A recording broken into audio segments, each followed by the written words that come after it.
Hello, my friends, and welcome to another episode of the RR Show. We love the comments, love the interactions. We love it when you share the show. I mean, who doesn't want to hear more fun stories that make you feel better about your life? By the way, my name is Vince, and this episode is going to be fun.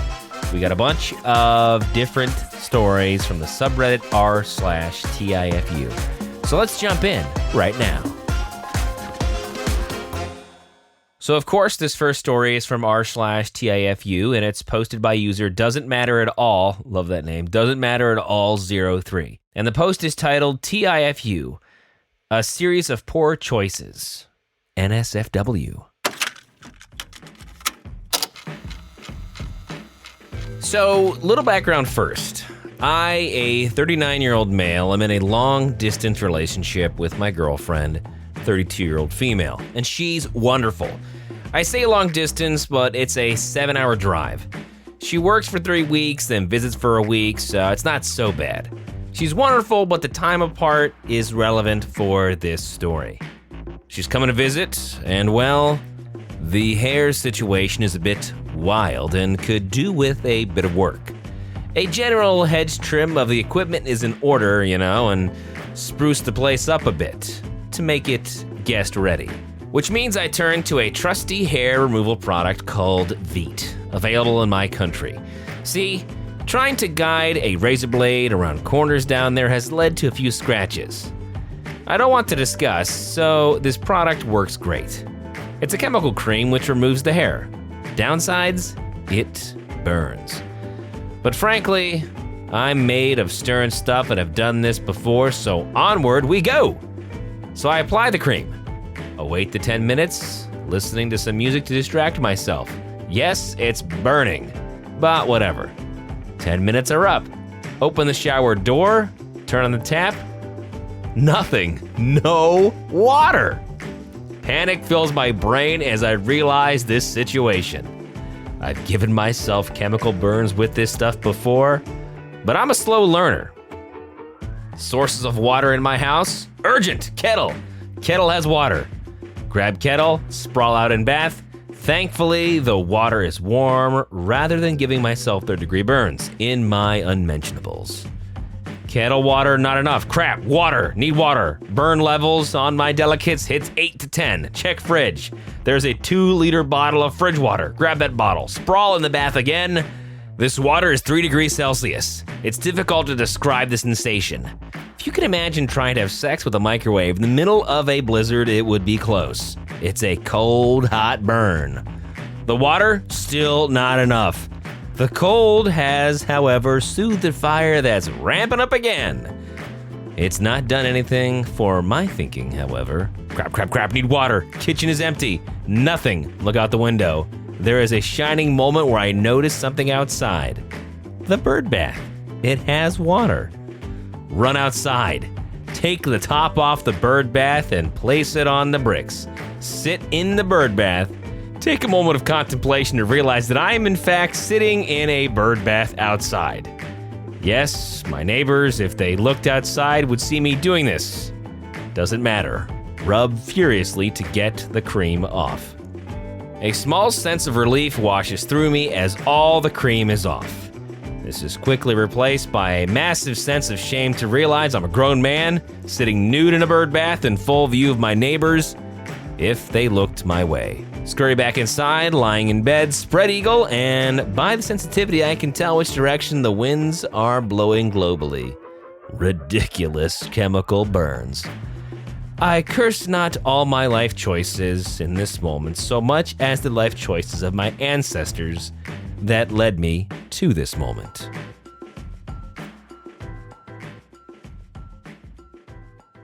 Our second story comes again from the subreddit r/TIFU.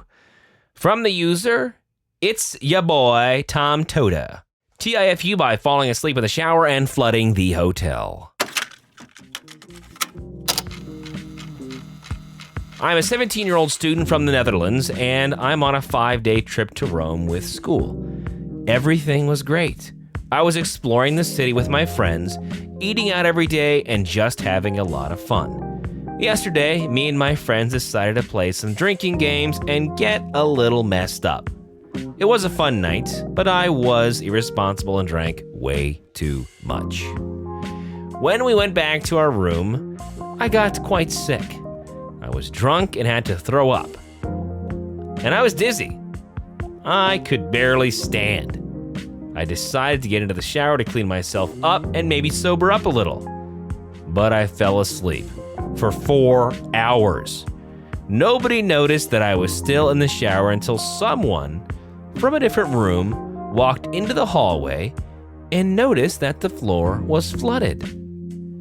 They saw that the water was coming from our room and quickly woke everyone up. I got out of the shower, still feeling awful, and found that the bathroom floor was ankle deep in water. I entered our room and found that it was very flooded too. The water also leaked and flooded the bar downstairs and caused a lot of damage to the cellar. Me, my teachers, classmates, students from different classes were all mopping up the floor with towels and emptying them in everything that could take water, sinks, toilets, showers, etc. After at least an hour of mopping the floor like that, the floors were dry, but the damage is done. The door frames are curling and ceilings are messed up and everyone knows about it. My teachers are telling me not to worry, that insurance will cover the damages, but my feeling of guilt is immeasurable. My teachers and fellow students have to clean my mess up at 4:30 in the morning. My teachers having to deal with insurance and the hotel and school. And I'm terrified of having to deal with my parents and my reputation at school. I'm very lucky that we didn't get kicked out of the hotel, and I hope that this will be forgotten. It probably won't.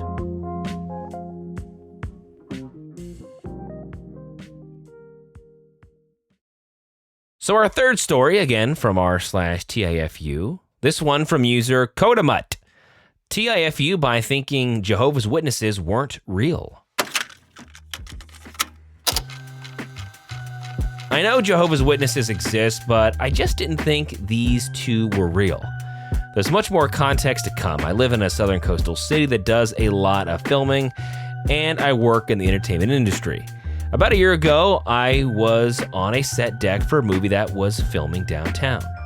It's a really fun job where I get to help design and decorate the sets, mess with the props, and set them up just right and modify them to fit the scene and make sure that any copyrighted work without a release form is either out of the shot or covered. During filming, we had 3 filming locations about a block apart from each other. One was a coffee shop, the other was a square downtown, and the third was a church. In that square, it's a pretty well-known area where Jehovah's Witnesses often have a little stand set up. Therefore, one of our props was a Jehovah's Witnesses stand with little booklets, pamphlets, and a sign. That morning before we got on set, it was my job to disorganize them a little bit and make some of the booklets and pamphlets look used. An hour or so later, I decided to walk to the coffee shop and get myself something before they closed down for filming. And the walk from the church to the coffee shop took me right through the square where I saw the prop from earlier and 2 extras, background actors, not extra props. They struck up a friendly conversation as I passed, and I replied, "Hey, how y'all doing this morning? Here a bit early, huh? Did someone change the pamphlets? Those are different from what I set up this morning." They looked very confused and asked what I was talking about. They told me they set it up themselves. Now this confused me greatly because I had definitely set one up for this exact location. Why had they set up another one? And why would the extras set it up? That's when it clicked in my very cold, tired brain. And I said, "Oh, you're real." I froze, then just walked to the coffee shop. I walked the long way back to the church out of embarrassment. I feel so bad for those 2 ladies who had someone walk up and question their existence, and then run off, never to be seen again. So our 4th story for today is a great one from Ashton 2911. TIFU by talking about my birthday gift. So today I really messed up. My mom was in our kitchen making a smoothie with her portable blender, something she's very proud of, and I walked in and she talked about how much she loved it. I hadn't had a great experience with it. One time when I attempted to use it, I filled it up with my go-to smoothie concoction: banana, ice, spinach, peanut butter, milk, protein powder, and a sprinkle of love. I shut the lid, started it up. It began chopping my 5-star smoothie up, but then stopped, and a red light flashed on the switch. I looked at the instructions, and it told me it needed to be charged. So I had to throw out my smoothie, clean the blender, put it on the charge, and had to rush off where I needed to be without any breakfast. I explained my story to her along with a 20-minute rant about how much I hate the blender and a 5-dot pointed argument. It takes hours to charge, and you only can use it once before it goes flat. It is hard to lug around, and it weighs about 3 kilos, and it's supposed to be a little drink bottle as well as a blender, so you can blend then and then drink it. You have to charge it, and the cord for it is so tiny.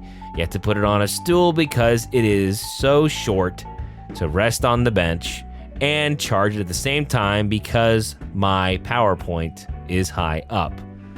4, it's ugly, and then 5, it's just plain bad. Now I know what you're thinking. Man, it's a bloody blender, get over it. However, when I start to talk about something, it's my calling just to keep roasting it till there's nothing left, because that's the kind of individual that I am. After my 20-minute rant, my mom looks me in the eyes with a disappointing look, along with a hint of guilt and regret and kind of a, I wish you were adopted glaze. She looks at me and says, "I got you one for your birthday." So I had to have a 40-minute rant to her about how much I love it and how I was joking and being stupid. I now have unwrapped my gift and have used it every day and made it obvious I do. I consistently lie about how much I love it and will continue to do so till the day I die. Also, the worst thing is, this has happened to me before. I talked about how ugly a shirt was because she picked one out for me once and it wasn't at all my style, and I'm like, remember that time you picked out that ugly camouflage shirt with a dog on it? And then she threw me my Christmas present wrapped from under the tree. From now on, I'm gonna take a vow of silence. Seems like life is easier that way. All right, now our final story. Of course, as I'm sure you've guessed by now, from r/TIFU, from Bruiser 2017. TIFU by tie-dyeing my toddler and thinking I would get CPS called. Happened 2 days ago, but I thought it was a funny facepalm moment, although pretty wholesome for TIFU, but I thought I'd post it anyway. A bit of backstory. My in-laws have a long-standing tradition where every year they and their high school friends rent lake houses on the same lake, have parties, bonfires, boat rides, skiing, tubing, and the general lake vacation activities. Over the years, their group has grown with having kids bringing significant others, and now the kids bringing kids of their own. The past 3 years, all the grandbabies got matching outfits or shirts for a group picture. This year was my time to shine. I offered to make some custom shirts with my cricket for the 7 littles that will be there this year. I have to heat press my vinyl, I have my computer, and a cool idea in my head to make it work. I run to the local big box store to pick up bright, colorful shirts for my design. Problem is, all the bright, colorful shirts have ugly designs on there. My options are black and white. Ugh. I checked the craft section where there's usually a couple of options for plain shirts. Well, no luck. But there's a tie-dye kit. Bingo! I'll dye the white shirts fun and bright. Cool, game on. I get to work folding, twisting, rubber banding, and patiently waiting for my toddler to wake up from her nap so we can do this fun arts and crafts project together. Fast forward to this actually playing out. I set up in the grass in my backyard to avoid staining anything and start squirting the colors my daughter picks out onto the shirts. It's working great. I see a lot of excess dye in the grass, so I move to a fresh area for each shirt while my daughter runs around shouting colors and running back and forth handing me bottles. She's having a blast. My husband comes to the yard to check on progress and notices tiny footprints all over our concrete patio and asks why I was dyeing her in the process. I look up for my masterpieces and realize my daughter has been running through and kneeling in the excess dye in the grass. The bottoms of her feet were black and large splotches are up on her legs. It was adorable. We finish our project and I decide to clean this kid up. The more I scrub the dye off this kid, the more it's looking like awful bruises. The poor girl looked absolutely battered. We're due to hop on a plane in a couple of days, and I'm trying to figure out how best to dress her to cover up her legs so we don't get funny looks and possibly get CPS, Child Protective Services, called on us for having a bruised and battered child. Then, the realization hits me. I don't have to worry about someone in the airport. I have to worry about the pediatrician the next day. I'm Googling ways to get the dye off skin and tried everything. It's looking worse and worse every time. Defeated, I give up and just settle for just explaining and hope they realize it's not bruises and my child is very loved and not abused. Fast forward to the next day at the doctor. The nurse gives my daughter's poor legs a look, and I immediately splurt out she was in a tie-dye accident. The nurse looks at me as if to say, huh?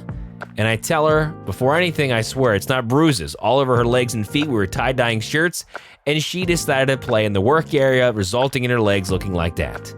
She gave a quick once-over to my daughter and agreed that when you look closer, it definitely looked like dye, but not with a quick glance.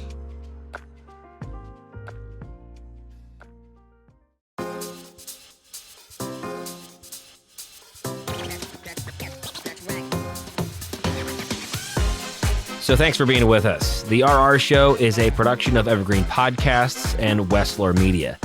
Now, if you'd be so kind, please follow or subscribe to our show wherever you get your podcasts. And if you're feeling extra nice, you might as well leave a 5-star review. But for more, visit the website, rrshow.com. That is rrshow.com. I'm your host, Vince. Thank you to my producer, Kevin, and we'll see you next time here on The RR Show.